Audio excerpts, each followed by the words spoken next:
Assalamualaikum warahmatullahi wabarakatuh. Selamat pagi dan salam sejahtera untuk kita semuanya. Oke, untuk pertemuan kali ini teacher akan membahas tentang perangkat komputer. Materinya apa saja teacher? Materinya adalah hardware, apa itu hardware, software, user, storage, dan diagram proses. Oke, lanjut. Yang pertama dulu, hardware. Hardware merupakan segala perangkat yang memiliki wujud fisik yang memiliki fungsi untuk melakukan input data, proses data, dan outputnya. Jadi simpelnya hardware perangkat yang bisa Anda pegang dan bisa Anda lihat gitu. Nah, contohnya HP atau monitor atau keyboard. Nah, ini contohnya. Ada untuk apabila untuk hardware untuk input datanya ada mouse, keyboard, kamera, dan scanner. Untuk proses CPU, Central Processing Unit, di mana dalam CPU itu ada prosesornya, ada VGA, ada RAM, dan motherboard. Sedang outputnya contohnya monitor, speaker, dan printer. Nah, simpelnya sih input, perangkat input semua perangkat yang digunakan untuk mengirimkan data. Untuk perangkat prosesnya merupakan segala perangkat yang digunakan untuk mengolah datanya, dan outputnya merupakan perangkat yang digunakan untuk menampilkan hasil dari proses. Oke. Nah, ini contohnya. Di sini ada CPU, yang kayak ini CPU. Di sini ada RAM yang kayak persegi panjang gitu, yang mana ya kayak persegi panjang di motherboard, nampak itu. Ini RAM, ini ada prosesornya kayak persegi gitu. Di mana di bawahnya itu ada kayak kaki-kakinya gitu banyak, itu prosesor. Dan ini merupakan VGA-nya, kayak persegi panjang ini yang ada fan dua buah, ini VGA. Dan ini adalah motherboardnya. Jadi semua perangkat komputer ini kayak RAM, VGA, dan prosesor dipasangkan di motherboardnya. Jadi ini bisa dilihat, ini adalah slot untuk RAM-nya, ada dua buah ini. Ini untuk slot untuk prosesornya, dan ini adalah slot untuk VGA-nya. Oke, lanjut. Software.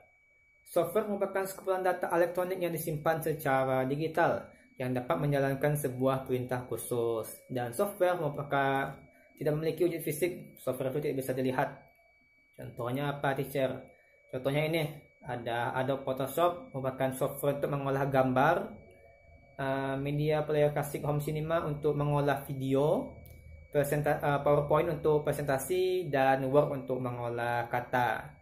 Contohnya lagi di mobile, jika di mobile perangkat untuk di smartphone, contohnya Android Anda itu, misalkan sekarang Anda menggunakan Android 11 misalkan, itu merupakan software juga, tak bisa dilihat, tak bisa diraba, tapi dapat menjalankan sebuah perintah.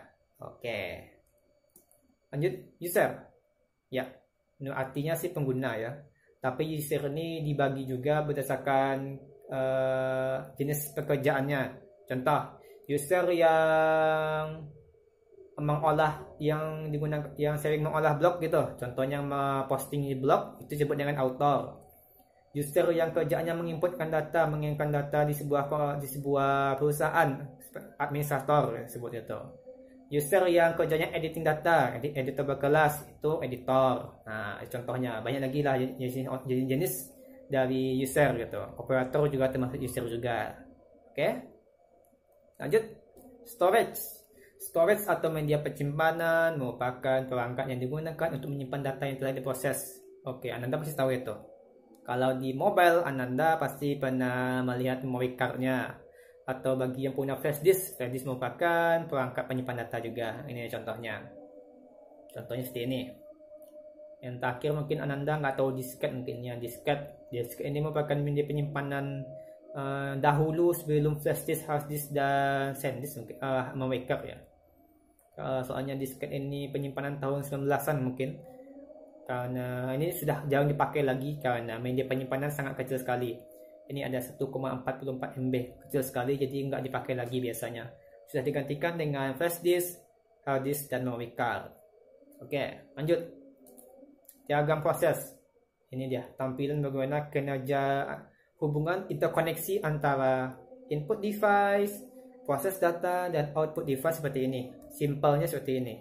Pertama, input device mengirimkan data ke CPU. CPU mengolah data dengan mengirimkan data dulu ke memori. Kenapa dikirim dulu ke memori? Karena mungkin karena CPU dapat melakukan pekerjaan itu sekali banyak gitu, atau proses yang dijalankan bisa sekali banyak gitu. Jadi nggak hanya satu proses yang dijalankan, tapi mampu banyak proses sekaligus. Jadi biasanya dikirim dulu ke memori untuk ditampung. Oh, inilah untuk ini, apabila proses ini sudah selesai, inilah kerja selanjutnya gitu. Nah, kalau ini sudah selesai, inilah kerja selanjutnya gitu. Jadi dikirim dulu ke memori. Setelah dikirim ke memori, dikirim lagi ke CPU, dan CPU akan mengirimkannya ke output device-nya dan ditampilkan gitu. Itu jika per detail kerjanya ya. Oke, jika lebih didetailkan lagi bagaimana kerjanya seperti ini. Input device dan output device itu terhubung dengan I/O port.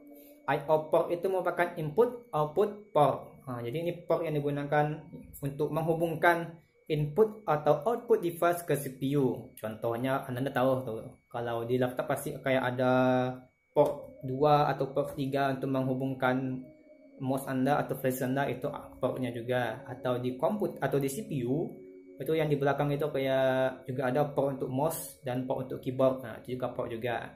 Dan di sini bisa dilihat kinerjanya bagaimana dengan lebih detail lagi.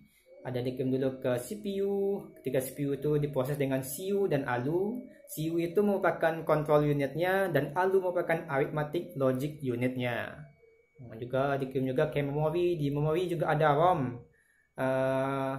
read only memory gitu, dan RAM merupakan random access memorinya. Sini juga saling mengirim data dan saling mengirim alamat. Nah, mungkin seperti itu ya untuk pengetahuannya. Ya, pengetahuan mungkin itu saja mungkin ya, karena Ananda teacher cuma pengen Ananda tahu lah bagaimana kinerjanya jika lebih detailnya gitu. Oke, mungkin itu untuk pertemuan kali ini. Terima kasih atas perhatiannya. Sampai jumpa di pertemuan berikutnya.